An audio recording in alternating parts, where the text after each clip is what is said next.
Hey my loves இன்னைக்கு நம்ம பார்க்க போகிற படம் என்னன்னா 2024 வெளியான டர்போ அப்படின்ற மலையாள படத்தை பற்றி தாங்க பார்க்க போகிறோம். இந்த படம் மல்டி லாங்குவேஜஸில் வெளியே இருக்குங்க. இந்த படத்தோட ஒன்லைனர் என்னன்னா, ஹீரோடைய ஃப்ரெண்டு ஒரு பொண்ணை லவ் பண்ணிக்கிட்டு இருக்காருங்க. இவங்க ரெண்டு பேருக்கு இடையில ஹிந்து கிறிஸ்டின் அப்படின்ற பிரச்சனை இருக்கு. பெற்றோர்களோட எதிர்ப்பை மீறி இவங்க ரெண்டு பேர்த்த சேர்த்து வைக்கணும் அப்படின்னு ஹீரோ முயற்சி எடுக்கிறாரு. அந்த முயற்சி ஹீரோவை சம்பந்தமே இல்லாத ஒரு பெரிய பிரச்சனையில மாட்டி விட்டுருதுங்க. அந்த பிரச்சனையில இருந்து ஒரு செத்தாரா பொழச்சாரா அப்படின்றது தான் மொத்த படமே. ரொம்ப இன்ட்ரெஸ்டிங்கா இருக்கும். இந்த வீடியோவை ஸ்கிப் பண்ணாம பாருங்க. நீங்க பார்த்துட்டு இருக்கிறது சரண் என்டர்டைன்மெண்ட். நான் தான் சரண். வாங்க வீடியோக்குள்ள போலாம். படத்தோட ஸ்டார்டிங் சீன்ல தீபாவளி ஃபங்க்ஷனுங்க. ஊரே பட்டாசெல்லாம் வெடிச்சு தீபாவளி ஃபங்க்ஷனை கொண்டாடிக்கிட்டு இருக்கு. ஆனா ஒரு ஃபேமிலி மட்டும் இன்னும் கணவர் வரல அப்படின்னு சொல்லி காத்துக்கிட்டு இருக்கு. பையனும் எப்பதான் அப்பா வருவாரு அப்படின்னு சொல்லிட்டு ஒரு மாதிரி ஏக்கத்தோட காத்துக்கிட்டு இருக்கான். இவங்க இந்த டயர்லாம் டிஸ்ட்ரிபியூட் பண்ணக்கூடிய பிசினஸ் தான் பார்த்துட்டு இருக்காங்க. இந்த சூழ்நிலையில காலிங் பெல் அடிக்கிற சவுண்ட் கேக்குது. அப்பா வந்துட்டார் போல அப்படின்னு சொல்லிட்டு போய் கதவு கிட்ட பார்த்தா வீட்டுக்குள்ள கிஃப்ட் பாக்ஸோட ஒரு 3 பேர் நின்றுட்டு இருக்காங்க. கதவை ஓபன் பண்ணி யாருங்க நீங்க அப்படின்னு சொல்லி கேட்க, நாங்க ஜிகே டயர்ஸ்ல இருந்து வரோம். நீங்க டிஸ்ட்ரிபியூட் பண்ணதுனால எங்க கம்பெனிக்கு நல்ல லாபம் கிடைச்சிருக்கு. அதனால உங்களுக்கு ஒரு கிஃப்ட் கொடுக்கலாம்னு நினைச்சோம். உங்க கணவருக்கு போனை போட்டோம், அவர் லைன்ல வரல. அதனால தான் டைரக்டாவே வீட்டுக்கு வந்து கொடுத்துடலான்னு வீட்டுக்கு வந்துட்டோம் அப்படிங்கும்போது, அப்படிங்களா இந்நேரம் அவர் வந்துகிட்டு இருப்பாரு, உள்ள வாங்க உட்காருங்க அப்படின்னு சொல்லிட்டு மனைவி தன்னோட கணவருக்கு போனை போட்டு இந்த மாதிரி ஜிகே டயர்ஸ்ல இருந்து ஒரு 3 பேர் வந்திருக்காங்க, எப்போ வருவீங்க, இன்னும் எவ்வளவு நேரம் ஆகும் அப்படின்னு கேட்க, அப்படியா எதுக்காக வந்திருக்காங்களா அப்படின்னு கேட்க, தீபாவளி கிஃப்ட் கொடுக்கறதா சொன்னாங்க அப்படிங்கும்போது, சரி சரி நான் கிட்ட வந்துட்டேன் அப்படின்ற மாதிரி அவர் சொல்றாரு. மனைவி வீட்டுக்கு வந்திருக்கிறவங்களுக்கு காஃபி போட்டுட்டு இருக்காங்க. மறுபடியும் கணவர் லைன்ல வராரு. அட்டன் பண்ணா, நான் ஜிகே டயருக்கு ஃபோன் பண்ணி பேசினேன், அந்த மாதிரிலாம் யாரையுமே அனுப்பலன்னு சொல்றாங்க, வீட்டுக்கு வந்திருக்கிறவங்க பார்க்க எப்படி இருக்காங்க அப்படின்னு கேட்க, உடனே மனைவி ஜன்னல் வழியில் எட்டி பார்க்க அவங்க கையில கத்தியெல்லாம் வச்சிருக்காங்க. அதை பார்த்து மனைவி ரொம்ப ஷாக் ஆகுறாங்க. சீக்கிரமா வா, எனக்கு ரொம்ப பயமா இருக்கு அப்படின்னு சொல்ல, ஆல்மோஸ்ட் வந்துட்டேன், நீ பயப்படாத, தைரியமா இரு அப்படின்ற மாதிரி கணவர் போன்ல சொல்லிக்கிட்டு இருக்காருங்க. இந்த ஒரு சூழ்நிலையில பையனை கிச்சனுக்குள்ள வா, காஃபி எடுத்துட்டு போய் குடிப்பியாமா அப்படிங்கும்போது பையனை அவங்க பிடிச்சி வச்சுக்கிறாங்க. அதுக்கப்புறம் தான் அவங்களோட சுயரூபத்தையே காட்ட ஆரம்பிக்கிறாங்க. இன்னொரு பக்கம் கணவரோட ஆட்டோ பார்த்தீங்கன்னா இவங்க ஏரியாவோட என்ட்ரன்ஸ் கிட்ட வந்து நின்றுச்சு. இவர் ஆட்டோல இருந்து இறங்கி சீக்கிரமா அவரோட வீட்டுக்கு போகணும்னு நினைக்கிறாரு. அப்போ ஆப்போசிட்ல யாரோ ஒருத்த வந்து நெஞ்சிலேயே ஏதோ ஒன்று வச்சு குத்துறான். பார்த்தா நெஞ்சில இருந்து ரத்தம் வந்துகிட்டு இருக்குங்க. அப்படியே கீழே விழுந்து கணவர் இறந்து போறாரு தன்னோட வீட்டை பார்த்துட்டு. அப்படியே வீட்டுக்குள்ள காட்டுறாங்க. இவருடைய மனைவியை பார்த்தீங்கன்னா தூக்கில் தொங்க விட்டுருக்காங்க. ஆப்போசிட்ல அந்த பையன் நின்று கதறி அழுதுகிட்டு இருக்கான். கடைசியில் அந்த பையனையும் வந்து கொண்டுடுறாங்க. ஸோ மொத்த குடும்பத்தையும் பார்த்தீங்கன்னா இந்த கும்பல் கொலை பண்ணிடுறாங்க. யார் இந்த கும்பல், எதற்காக இந்த ஃபேமிலியை டார்கெட் பண்ணி கொன்னாங்க அப்படின்றது நமக்கு மர்மமாகவே இருக்குதுங்க. அங்கே கட் பண்ணால் ஒரு சின்ன கிராமத்தில் இருக்கக்கூடிய சர்ச் ஃபாதரை காட்டுறாங்க. அவரை மீட் பண்ணுறதுக்காக வந்த ஒரு கடைக்காரர் பார்த்தீங்கன்னா இந்த வருஷம் திருவிழாவில் நம்ம ஹீரோ கலந்துக்க கூடாது அப்படின்ற மாதிரி சொல்லிக்கிட்டு இருக்கிறாரு. காரணம் என்னன்னா, திருவிழா அப்படின்னாலே நம்ம ஹீரோ ஏதாவது ஒரு அடிதடி பஞ்சாயத்தை பண்ணி விட்டுறாரு. இதனால வியாபாரிகளான எங்களுக்கெல்லாம் பாதிப்பு இருக்குது அப்படின்ற மாதிரி சொல்கிறாரு. ஸோ சர்ச் ஃபாதர் கிட்ட சொன்னதோட மட்டும் இல்லாமல் நம்ம ஹீரோடைய அம்மா கிட்டேயும் இதை சொல்லலாம். ஹீரோ பயப்படுற ஒரே ஒரு ஆள் அவங்க அம்மா மட்டும்தான் அப்படின்னு சொல்லிட்டு அவங்க அம்மாவை மீட் பண்ணுறதுக்காக இந்த கடைக்காரர் வந்திருக்கிறாருங்க.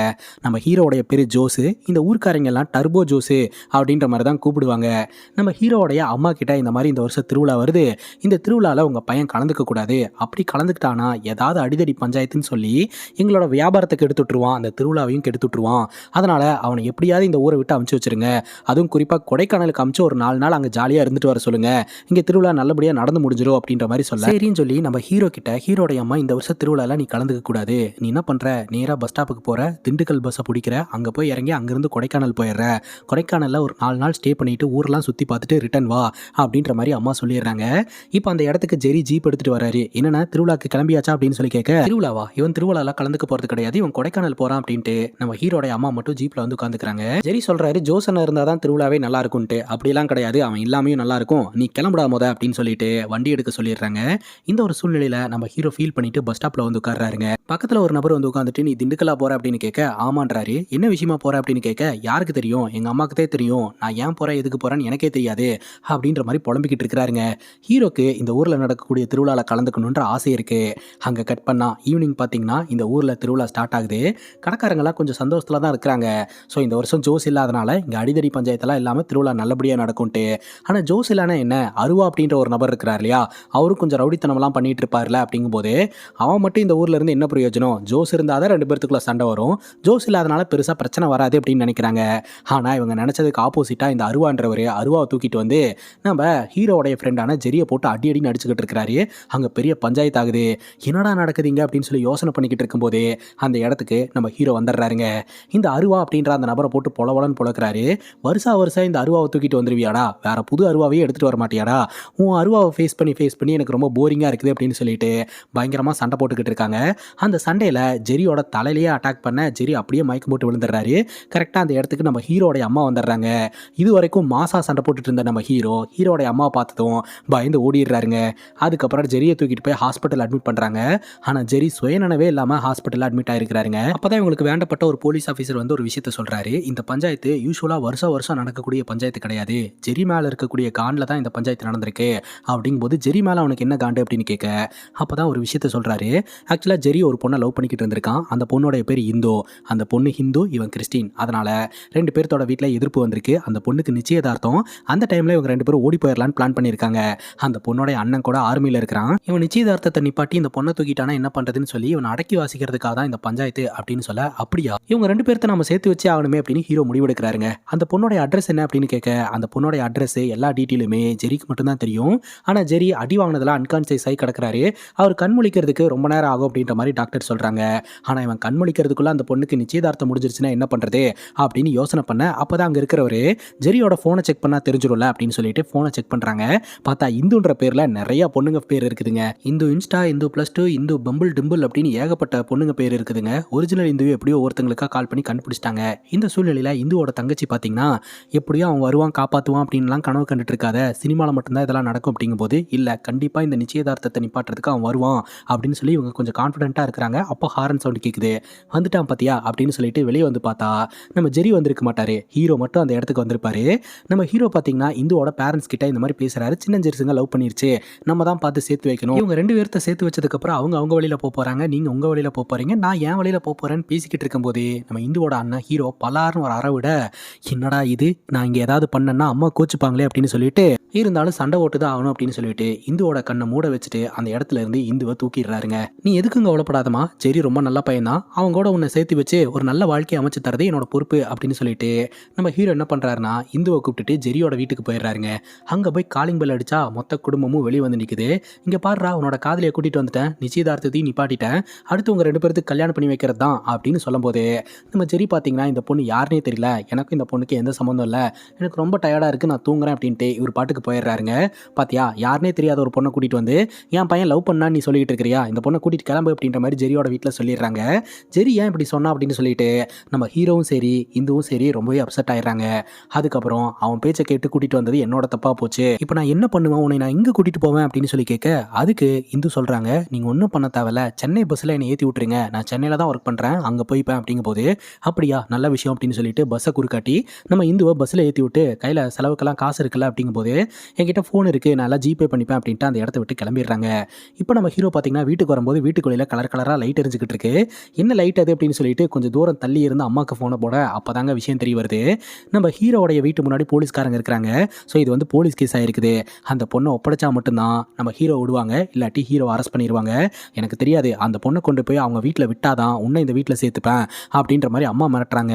அந்த இடத்துல இருந்து ஹீரோக்கு வேண்டப்பட்ட போலீஸ் ஆஃபீஸர் மட்டும் தனியாக வந்து இது வரைக்கும் நீ பண்ணதெல்லாம் பெருசாக கேஸ் ஆகல, ஆனால் இது கிட்னாப் வழக்கா கேஸ் ஆயிடுச்சு, நீ வாழ்நாள் முழுக்க ஜெயிலில் இருக்க வேண்டியது தான், அதனால உடனடியாக இந்த இடத்த விட்டு கிளம்பு, போய் அந்த பொண்ணை கூட்டிட்டு வா அப்படின்னு சொல்ல உடனே நம்ம ஹீரோ பார்த்தீங்கன்னா மறுபடியும் அந்த சென்னை பஸ்ஸை குறிக்காட்டி நீ வந்துரு, நீ சென்னைக்கு போகக்கூடாது, உன்னை கொண்டு போய் உங்கள் வீட்லேயே சேர்த்துறேன் அப்படிங்கும்போது அதெல்லாம் வர முடியாது அப்படின்னு சொல்கிறாங்க. நீ வரலன்னா என்னோட அம்மா என்னோட வீட்டில் சேர்த்துக்கவே மாட்டாங்க, ஒழுங்கா நீ வா அப்படின்னு சொல்ல பஸ்ஸில் இருக்கிறவங்கலாம் சத்தம் போடுறாங்க, நீ யாரையா நீ பஸ்ஸை குறிக்காட்டிட்டு பிரச்சனை பண்ணிட்டு இருக்க அப்படின்ட்டு. ஓஹோ நீ வரமாட்டியா, சரி ஓகே நானும் ஊருக்கு போல, நானும் கூடயே சென்னைக்கு வரேன் அப்படின்னு சொல்லிட்டு நம்ம ஹீரோனுக்கு பக்கத்து சீட்டில் இவர் பாட்டுக்கு உட்காந்துடுறாருங்க. அப்படியே ட்ராவல் பண்ணிக்கிட்டு இருக்கும்போதே ஹீரோ பார்த்தீங்கன்னா நம்ம இந்து கிட்ட உன்னோட பேர் என்ன அப்படின்னு சொல்லி கேட்க என் பேரே தெரியாமல் என்ன தூக்கிட்டு வந்தீங்களா அப்படின்னு கேட்க அப்படி இல்லை அவன் அன்கான்சியஸாக இருக்கும்போது அவனோட ஃபோனை செக் பண்ணும், அதில் இந்து +2 இந்து இன்ஸ்டா இந்து டிம்பிள் பம்பிள்னுலாம் இருந்தது, அதில் எந்த இந்துன்னு தான் கேட்கலாம் அப்படின்னு சொல்லி கேட்டேன் அப்படிங்கும்போது அவங்க ஷாக் ஆகுறாங்க. அண்ட் அவங்களோட பேர் இந்து லேகா அப்படின்னு சொல்கிறாங்க. சரி சென்னையில் என்ன பண்ணிட்டு இருக்கீங்க அப்படின்னு கேட்க நான் ஒரு பேங்க்கில் ஒர்க் பண்ணிட்டு இருக்கிறதா வந்து அவங்க சொல்கிறாங்க. அடுத்த நாள் காலையில் பார்த்தீங்கன்னா பஸ்ஸு சென்னையும் ரீச் ஆயிடுச்சு. கண் முடிச்சு பார்த்தா பக்கத்தில் நம்ம இந்துவை காணுங்க. என் பக்கத்தில் இருந்த பொண்ணு எங்கே அப்படின்னு சொல்லி கேட்க அவங்க அப்பவே கிளம்பி போயிட்டு தான் வந்து பஸ் டிரைவர் சொல்கிறாரு.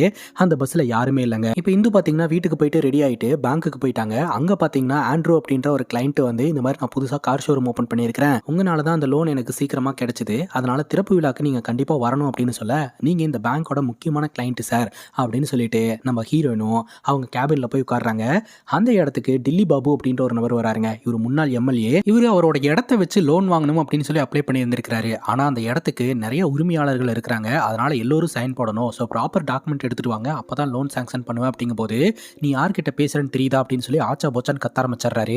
உடனே செக்யூரிட்டியை வச்சு அந்த டெல்லி பாபு அப்படின்ற எக்ஸ் எம்எல்ஏவை அந்த இடத்த விட்டு துரத்தி விட்டுறாங்க. எப்படியோ நம்ம ஹீரோ இந்து வேலை பார்க்கக்கூடிய பேங்கை கண்டுபிடிச்சு அந்த இடத்துக்கு வந்துட்டாருங்க. உள்ள என்டர் ஆகும்போதே இந்த பஞ்சாயத்து நடக்கிறது எல்லாத்தையும் கவனிச்சுக்கிட்டு இருக்காரு. அதுக்கப்புறம் நேரா இந்துவோட கேபின்குள்ள போய் உட்காந்துட்டு, எது எப்படியோ நீ ஒழுங்கா என் கூட வா, நான் உன்னை கொண்டு போய் ஊர்ல விட்டுறேன், அதுக்கப்புறம் நீ என்னமோ பண்ணிக்கோ அப்படிங்கும்போது, அதெல்லாம் முடியாது, என்னால வர முடியாது, நீங்க இந்த இடத்த விட்டு கிளம்புங்க அப்படின்ற மாதிரி சொல்ல, உன்னை கொண்டு போய் விடல அப்படின்னா என்னோட அம்மா என்னை வீட்டுக்குள்ளேயே சேர்த்துக்க மாட்டாங்க அப்படிங்கும்போது, உங்க அம்மாக்கு ஃபோன் பண்ணி கொடுங்க, நான் பேசுறேன் அப்படிங்கும்போது, அதெல்லாம் முடியாது அப்படின்னு ஹீரோ சொல்லிக்கிட்டு இருக்காரு.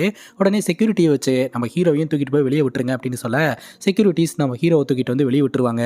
இப்போ நம்ம ஹீரோ அவங்க அம்மாவுக்கு ஃபோனை பண்ணி, அந்த பொண்ணு இங்கே பேங்க்கில் ஒர்க் பண்ணிட்டு இருக்குமா, வரமாட்டேன்னு அடம்பிடிக்குதுமா அப்படின்னு சொல்ல, அதெல்லாம் எனக்கு தெரியாது, அந்த பொண்ணை கூட்டிகிட்டு வந்தால் மட்டும்தான் வீட்டுக்குள்ள விடுவேன் அப்படின்ற மாதிரி சொல்லிடுறாங்க.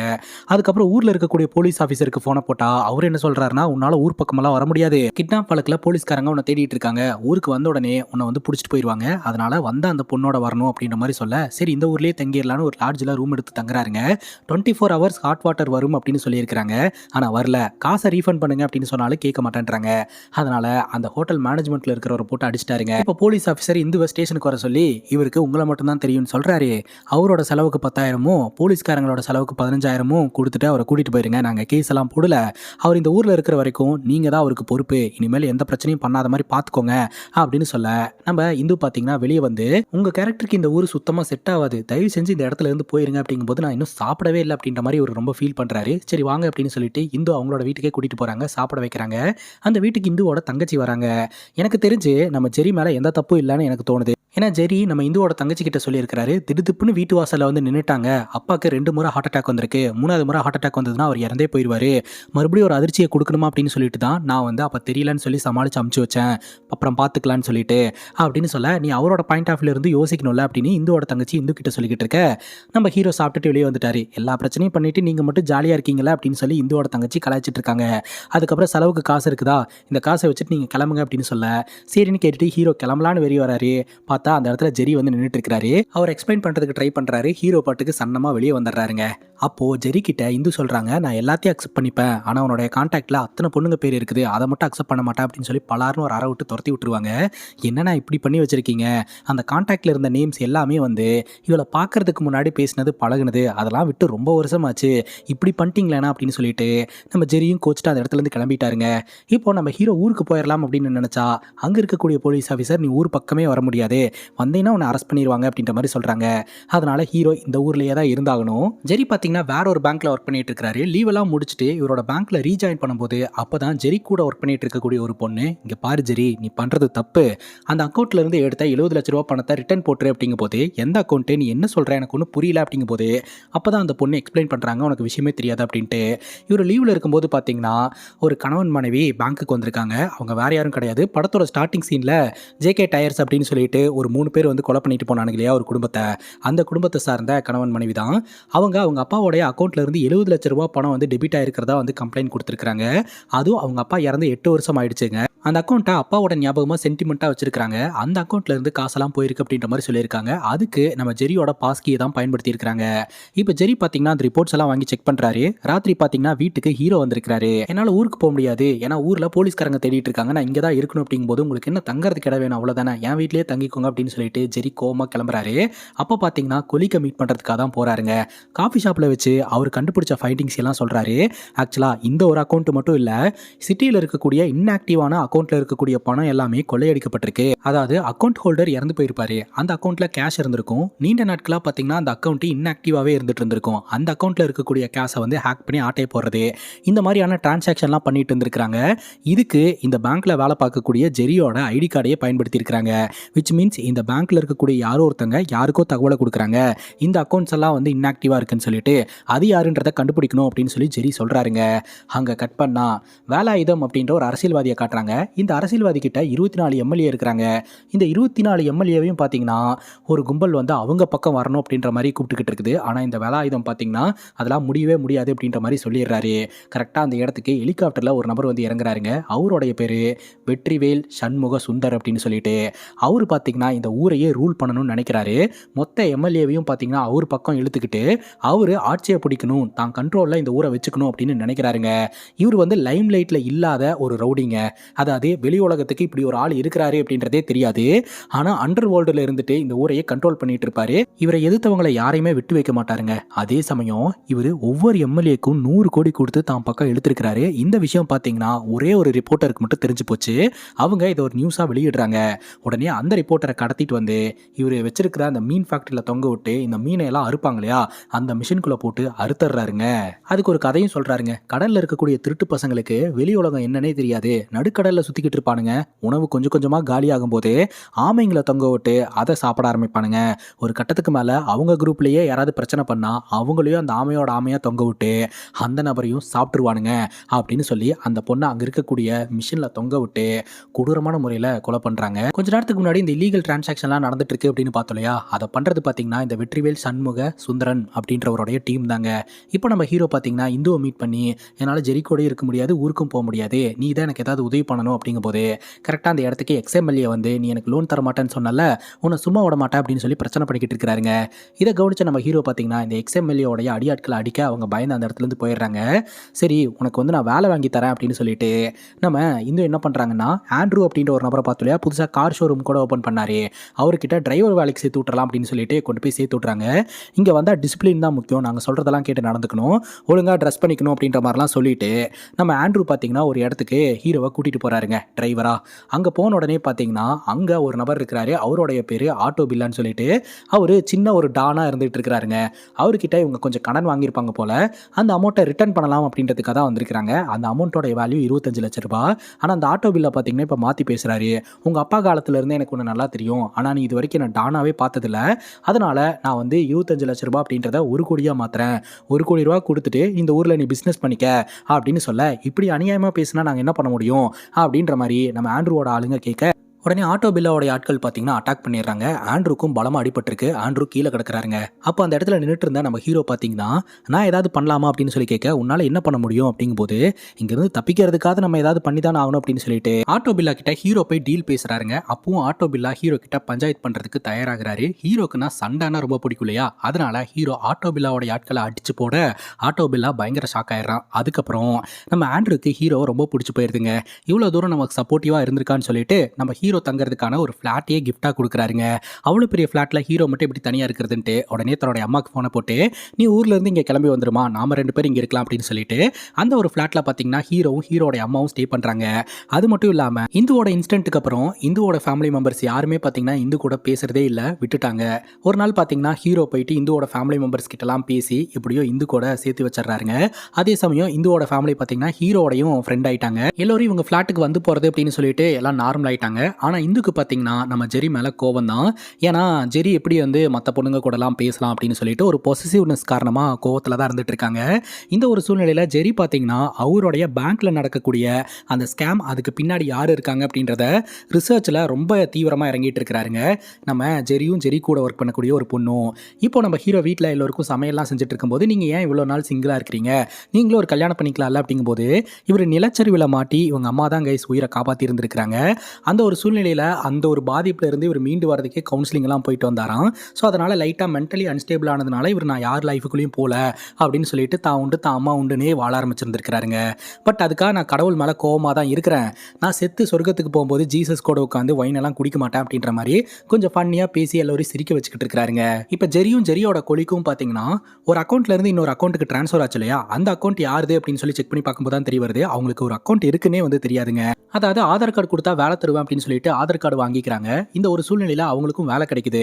ஆனால் அந்த ஆதார் கார்டை பயன்படுத்தி அவங்க பேரில் அக்கௌண்ட் ஓப்பன் பண்ணி இல்லீகல் டிரான்சாக்ஷன்லாம் பண்ணிட்டு இருந்திருக்காங்க. அது அவங்களுக்கே தெரியலங்க. இது எல்லாத்தையும் கலெக்ட் பண்ணி நம்ம ஜெரி ஒர்க் பண்ணுறாரு இல்லையா, அந்த பேங்க் மேனேஜர் கிட்ட எக்ஸ்பிளைன் பண்ணுறாரு. இந்த மாதிரி ஒரு ஸ்கேம் வந்து பேங்க்கில் நடந்துட்டு இருக்கு, இன்ஆக்டிவான பேங்க் அக்கௌண்ட்ல இருந்து பணத்தை கொள்ளையடிக்கிறது மட்டும் இல்லாமல் வேலை தரோன்னு சொல்லிட்டு அப்பாவி மக்களுடைய ஆதார் கார்டெல்லாம் பயன்படுத்தி அவங்களுக்கே தெரியாமல் அவங்க அக்கௌண்ட்ல இல்லீகல் டிரான்சாக்ஷன்லாம் பண்ணிட்டு இருக்காங்க. இப்படி அந்த ஆதார் கார்டு வாங்கிட்டு வேலை தர கம்பெனி யாருதுன்னு பார்த்தா இந்த வெற்றிவேல் சண்முக சுந்தரம் சுந்தரம் அப்படின்றவருடைய கம்பெனி தான். அவர் தான் இந்த இல்லீகல் டிரான்சாக்ஷன்லாம் பண்ணிட்டு இருக்காரு அப்படின்ற விஷயத்த ஜெரி கண்டுபிடிக்கிறாருங்க. உடனே மேனேஜ்மெண்ட் போலீஸ் கிட்ட போலாம் அப்படிங்கும்போது, இல்ல மேடம், அந்த வெற்றிவேல் சண்முக சுந்தரம் அப்படின்றவருடைய மெயின் அக்கௌண்ட் வந்து என் ஃப்ரெண்டோட பேங்க்ல தான் இருக்குது. நான் அவகிட்ட ஒரு வாட்டி டிஸ்கஸ் பண்ணிட்டு நம்ம ஆக்ஷன் எடுக்கலாம் அப்படின்ற மாதிரி ஜெரி டைம் கேட்டிருக்கிறாரு.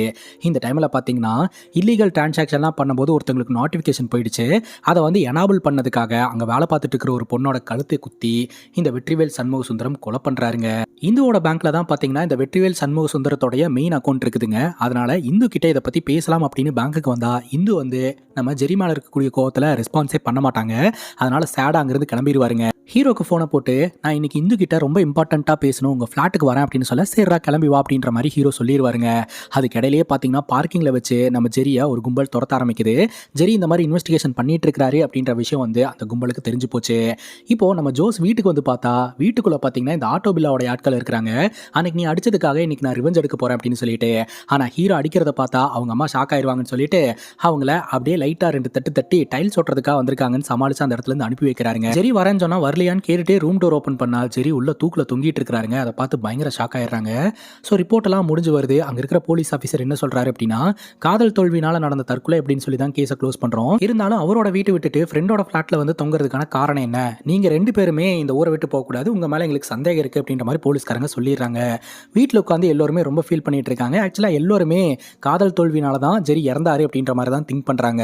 இப்போ வெற்றிவேல் சண்முக சுந்தரத்துக்கு தகவல் தெரிஞ்சு போச்சுங்க. ஜெரியோட கதை முடிஞ்சுது. ஆனா ஜெரி வந்து சாவறதுக்கு முன்னாடி ஒருத்தங்கள மீட் பண்ணியிருக்காங்க அப்படின்ட்டு. அவன் கதையை நான் பார்த்துக்கிறேன் அப்படிங்கும்போது, அவன் இல்லை அவ அப்படின்னு சொல்ல, சரி அவளை நான் பார்த்துக்கிறேன் அப்படின்ற மாதிரி சொல்லிடுறாங்க. அந்த அவ வேற யாரும் கிடையாது, இந்து தான். சம்மந்தமே இல்லாமல் காரணமே இல்லாமல் இந்துவை வேலையை விட்டு தூக்குறாங்க. ஏன் வேலையை விட்டு தூக்குனாங்கன்னே தெரியலன்னு சொல்லி சிஸ்டர் கிட்ட ஃபோன் பண்ணி பேசிட்டு இருக்கும்போது, நீ ஹையர் அத்தாரிட்டி கிட்ட கேளு அப்படிங்கும்போது, நான் கேட்கணும்னு நினச்சா அதுக்கான ஆப்பர்ச்சுனிட்டியை கொடுக்கலான்னு பேசிக்கிட்டு இருக்கும்போதே அந்த பஸ்ஸில் இருக்கக்கூடிய எல்லாரையுமே இறக்கி விட்டுட்டு நம்ம இந்துவை மட்டும் டார்கெட் பண்ணுறாங்க ஒரு ரவுடி கும்பல். அப்போது நம்ம இந்து பார்த்தீங்கன்னா கரெக்டாக ஜோஸுக்கு ஃபோன் பண்ணியிருப்பாங்க. ஜோஸ் லைனில் இருக்கும்போதே நம்ம இந்துவை அட்டாக் பண்ண ஆரம்பிப்பாங்க. கரெக்டாக அந்த இடத்துக்கு நம்ம ஜோஸ் வந்து அவங்களெல்லாம் அடிச்சு போட்டுட்டு இந்துவை காப்பாற்றிடுறாரு. இப்போ நம்ம ஹீரோவே குழம்பி போயிடுறாரு. ஜெரி சம்மந்தமே இல்லாமல் தற்கொலை பண்ணி இறந்து போகிறான். உன்னை சம்மந்தமே இல்லாமல் வேலை விட்டு தூக்குறாங்க. யாரோ ஒரு கும்பல் உன்னை கொல்ல பார்க்குறாங்க. உங்களை சுற்றி என்னதான் நடந்துட்டு இருக்கு அப்படின்னு சொல்லி கேள்வி கேட்க, அப்போ கரெக்டாக காலிங் பில் அடிக்கிற சவுண்டு கேட்குது. யாருன்னு பார்த்தா ஜெரி கூட ஒர்க் பண்ணிட்டு இருக்க அந்த பொண்ணு தாங்க. அந்த பொண்ணு வந்து சொல்கிறா, ஜெரி வந்து தற்கொலை பண்ணியெல்லாம் இறந்து போக கிடையாது, ஜெரியை வந்து பிளான் பண்ணி கொண்டிருக்காங்க அப்படின்ட்டு. ஆக்சுவலாக ஜெரி பார்த்தீங்கன்னா நம்ம ஹீரோ பார்க்கணும் அப்படின்றதுக்காக வீட்டுக்கு வந்திருக்கிறாரு. அதுவும் இந்து கூட சமாதான பேச்சு பேசுறதுக்காக. அந்த டைமில் பார்த்தீங்கன்னா இந்த கும்பல் வந்து வீட்டுக்குள்ளே நுழைஞ்சிருக்காங்க. அப்போது நம்ம ஹீரோடைய அம்மா கூட வீட்டில் இல்லைங்க. உள்ளே வந்தவங்க நம்ம ஜெரியை தூக்கில் தொங்க விட்டு சாவடிச்சிருந்துருக்காங்க. அந்த டைமில் ஜெரி பார்த்தீங்கன்னா வீடியோ கால் பண்ணியிருப்பாரு. அந்த வீடியோ காலில் பார்த்தீங்கன்னா நம்ம ஜெரியோட கொலீக் இருந்திருப்பாங்க. ஸோ ஜெரியோட கொலீக் வந்து வீடியோ காலில் இருக்கிற விஷயத்தையும் அந்த கும்பல் பார்த்துருச்சு. என்னையும் கொண்டுருவாங்க, நான் துபாய்க்கு போகிறேன், இந்த விஷயத்த உங்ககிட்ட ஷேர் பண்ணணும்னு தோணுச்சு அப்படின்ற மாதிரி சொல்லிட்டு அவங்க கிளம்பி போயிடுறாங்க. இதுக்கு பின்னாடி இருக்கக்கூடிய ஸ்கேமு எல்லாமே பார்த்தீங்கன்னா நம்ம ஜெரியோட கொலீக் மூலமாக நம்ம ஹீரோக்கும் சரி நம்ம இந்துவுக்கும் சரி தெரிஞ்சு போச்சு. இந்து வந்து பேங்க் ஆஃபீஸராக இருக்கிறதுனால நம்ம வந்து போலீஸ் கிட்ட போயிடலாம் அப்படின்னு சொல்லிட்டு உடனடியாக ஹீரோவை கூப்பிட்டுட்டு போலீஸ் ஸ்டேஷனுக்கு போகிறாங்க. அங்கே குமார் அப்படின்ற போலீஸ் ஆஃபீஸர் மட்டும் கொஞ்சம் நேர்மையான போலீஸ் ஆஃபீஸர்னு இவங்களுக்கு தோணுது. அவரை பார்க்கணும் அப்படின்ற மாதிரி சொல்லிட்டு இருக்காங்க. அவரை பார்க்கறதுக்கு முன்னாடி ஸ்டேஷனில் இருக்கக்கூடிய போலீஸ் ஆஃபீஸர் கிட்ட கம்ப்ளைண்ட்டாக எழுதி கொடுக்குறாங்க. யார் மேலே கம்ப்ளைண்ட் அப்படின்னு சொல்லி கேட்க, வெற்றிவேல் சண்முக சுந்தரம் அப்படிங்கும்போது அவரை பார்த்தாலே எல்லோருமே பயப்படுறாங்க. அண்ட் அந்த ஸ்டேஷனில் இருக்கக்கூடிய ஆட்கள் எல்லோருமே அவங்க ஆட்களாகவும் இருக்கிறாங்க. அந்த போலீஸ் ஆஃபீஸர் பார்த்தீங்கன்னா இவங்க மேலே வழக்க போட்டு உள்ள தள்ளலாம். அதாவது இந்த இந்து புது பாய் ஃப்ரெண்டை வச்சுக்கிட்டு இவங்க 2 பேரும் சேர்ந்து ஜெரியை போட்டு தள்ளிட்டாங்கன்னு கேஸை போட்டு இவங்க 2 பேருக்கு உள்ள தள்ளலான்னு பிளான் பண்ணிக்கிட்டு இருக்க, நான் குமார் அப்படின்ற போலீஸ் ஆஃபீஸரை பார்த்தே ஆகணும் அப்படின்னு இவங்க 2 பேர் பேசுகிறாங்க. கரெக்டாக அந்த இடத்துக்கு குமார் அப்படின்ற போலீஸ் ஆஃபீஸர் வராரு.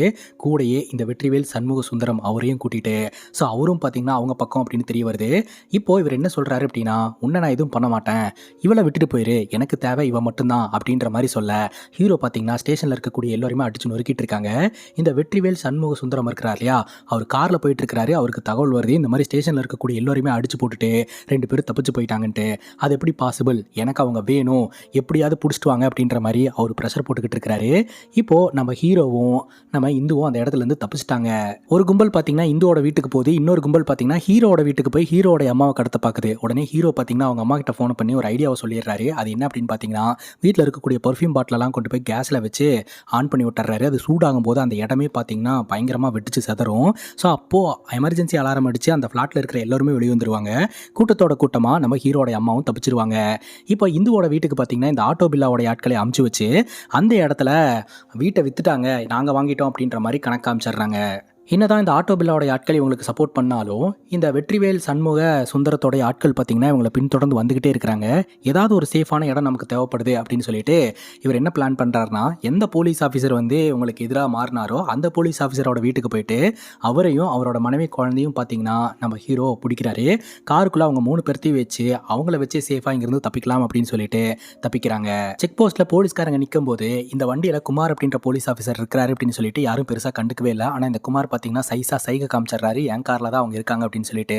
அதை பார்த்தீங்கன்னா நம்ம ஹீரோவும் புரிஞ்சுக்கிறாரு. கொஞ்சம் மூவ் ஆன உடனே பின்னாடி அந்த போலீஸ்காரங்க துரத்திட்டு வராமல் இருக்கிறதுக்காக அவங்க காரோட டயரை பஞ்சர் பண்ணி விட்டுறாருங்க. இப்போ அந்த போலீஸ் ஃபேமிலியை இறக்கி விட்டுட்டு உங்களை காயப்படுத்தணும்ன்றது எங்களோட நோக்கம் கிடையாது அப்படின்ட்டு ஹீரோ எல்லாருமே காப்பாற்றி போயிட்டு இருக்காரு. ஆனால் இந்த போலீஸ் ஆஃபீஸர் என்ன பண்ணுறாரு அப்படின்னா, நான் ட்ராக் பண்ணுற மாதிரி செட் பண்ணி வச்சிருக்கேன், அவங்க எங்கே இருக்காங்கன்றதை நம்மளால் கண்டுபிடிக்க முடியும் அப்படின்னு சொல்லி இப்போ ஹீரோ எங்கே போயிட்டு இருக்காரு அப்படின்றத கண்டுபிடிச்சி இந்த வெற்றிவேலோட ஆட்களை எல்லாம் ஏவி விட்டு எல்லாருமே பார்த்தீங்கன்னா இவங்களை அட்டாக் பண்ணிட்டு அங்கேருந்து இந்துவை மட்டும் கடத்தி கூட்டிகிட்டு போயிடுவாங்க. இப்போ நம்ம ஹீரோ என்ன பண்ணுறாரு அப்படின்னா, ஹீரோடைய அம்மாவை சேஃபாக ஆண்ட்ரூ கிட்ட ஒப்படைச்சிட்டு அவங்களுடைய வண்டி ஒன்று எடுத்துட்டு நான் அவளை காப்பாற்றுறதுக்காக போகிறேன் அப்படின்னு சொல்லிட்டு நம்ம இந்துவை வச்சிருக்காங்க இல்லையா அந்த இடத்துக்கு போயிட்டு இருக்கிறாருங்க. இப்போ இந்துவை ஒரு இடத்துல வச்சிருக்காங்க. ஸோ அந்த இடத்துக்கு வந்து இந்த வெற்றிவேல் சொல்கிறாரு, ஆக்சுவலாக அவனை காப்பாற்ற வருவான்னு நீ கொஞ்சம் கூட எதிர்பார்க்காத, ஏன்னா ஆண்ட்ரூ வந்து என்கிட்ட சரண்டர் ஆகிட்டான், அவங்க அம்மா இருக்கிற இடத்த காட்டி கொடுத்துட்டான், அதனால் அவன் அவங்க அம்மாவை தான் காப்பாற்ற போவான், உன்னை காப்பாற்ற வரதெல்லாம் சாத்தியமே இல்லை அப்படின்னு சொல்லிட்டு இருக்கும்போது ஹீரோவும் யோசனை பண்ணுறாரு. யோசனை பண்ணிட்டு நம்ம இந்துவை தாங்க காப்பாற்றுறதுக்காக வராரு. அப்போ பார்த்தீங்கன்னா இந்து சொல்கிறாங்க, நாங்கள் ஒரு விஷயத்த பண்ணுறோம் அப்படின்னா பிளான் பி இல்லாமல் பண்ண மாட்டோம், எங்ககிட்ட எப்போதுமே பிளான் பி இருக்கும் அப்படின்னு சொல்லிட்டு. இப்போ ஹீரோ அந்த இடத்துக்கு வந்து இந்த வெற்றிவேலோட ஆட்கள் கிட்டலாம் சண்டை போட்டுட்டு ஒரு விஷயத்த சொல்கிறாரு. ஆக்சுவலாக ஆண்ட்ரூவை உனக்கு சப்போர்ட் பண்ணுற மாதிரி பேச சொன்னதே நான் தான் அப்படிங்கும் போது ஏன் எதுக்காக அப்படின்னு கேட்க, ஆமாம் அப்போ தான் பாதி ஆட்கள் அங்கே போவாங்க, இங்கே பாதி பேர் இருப்பாங்க, இங்கே இருக்கிறவங்கள என்னால் சமாளிக்க முடியும் அப்படின்ட்டு. அப்போது அம்மா மேலே உனக்கு அக்கறை இல்லையா அப்படின்னு சொல்லி கேட்க, ஆல்ரெடி ஹீரோ அங்கே ஒரு பிளானை பண்ணி வச்சிருப்பாரு. அங்கே இந்த வெற்றிவேலோட ஆட்கள் போகும்போது இந்துவோட அண்ணா ஆர்மி தானே, அவரோட இன்ஃப்ளூயன்ஸ் எல்லாம் பயன்படுத்தி அந்த இடத்துக்கு போலீஸ்காரங்கெல்லாம் வந்து அங்கே இருக்கக்கூடிய இந்த வெற்றிவேலோட அடியாட்களை வந்து பிடிச்சிடுறாங்க. இங்கே பார்த்தீங்கன்னா நம்ம ஹீரோ வெற்றிவேல் கிட்டையும் வெற்றிவேலோட அடியாட்கள் கிட்டையும் பயங்கரமா சண்டை போடுறாரு. ஒரு கட்டத்துக்கு மேல படத்தோட ஸ்டார்டிங் சீன்ல ஒரு ஜேர்னலிஸ்ட்டை எப்படி அந்த மிஷினுக்குள்ள வச்சு சாவடிச்சானோ அதே மாதிரி வெற்றிவேலையும் மிஷினுக்குள்ள வச்சு ஹீரோ சாவடிச்சிடுறாருங்க. வெற்றிவேலோட கதை முடிஞ்சிருச்சு, நீ எந்த பிரச்சனையும் இல்லைன்னு பார்த்தா வீட்டுக்கு ஒரு பார்சல் வந்திருக்குதுங்க. அந்த பார்சல்ல ஆண்ட்ரூவோட தலை இருக்கு, கூடயே ஒரு லெட்டர் இருக்கு. அந்த லெட்டரை படிச்சு பார்த்தா விஜய் சேதுபதி நம்ம கிட்ட பேசுற மாதிரி இருக்குது. கடலுக்குள்ள இருந்து ஒரு சின்ன மீனை தான் நீ பிடிச்சிருக்க, அதுக்குள்ள பெரிய திமிங்கலமே இருக்கு, எதுக்கும் தயாராரு அப்படின்ற மாதிரி. மேபி செகண்ட் பார்ட் எடுத்து அதில் விஜய் சேதுபதி வில்லனா வரதுக்கான வாய்ப்பு இருக்கு. ஆனால் ரீசெண்ட் இன்டர்வியூஸில் அவர் தான் வில்லனா பண்ண மாட்டேன்னு சொல்லியிருந்தாரு. எனவே இந்த படத்துக்கு பார்ட் 2 வரதுக்கான லீடை கொடுத்து தான் முடிச்சிருக்காங்க. ஸோ இதே மாதிரி வேறு ஏதாவது படத்தை பற்றி பேசணும் அப்படின்னு நினச்சிங்கன்னா படத்தோட பேரை கமெண்ட் செக்ஷனில் சொல்லுங்கள். இதே மாதிரி வேற ஒரு நல்ல வீடியோவில் வந்து சந்திக்கிறேன். Love you guys, take care and cheers.